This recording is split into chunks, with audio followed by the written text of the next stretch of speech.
কি দরকার বিজেপিতে ওই পার্টি করে খাওয়ার ইয়ে নেই। ও বিজেপিতে পার্টি করে খাওয়ার ট্র্যাডিশন নেই, এখানে দিতে দেওয়ার জন্য আসুন।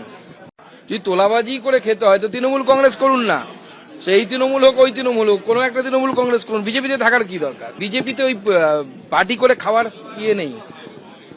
ও বিজেপিতে পার্টি করে খাওয়ার ট্র্যাডিশন নেই, এখানে দিতে দেওয়ার। PB news.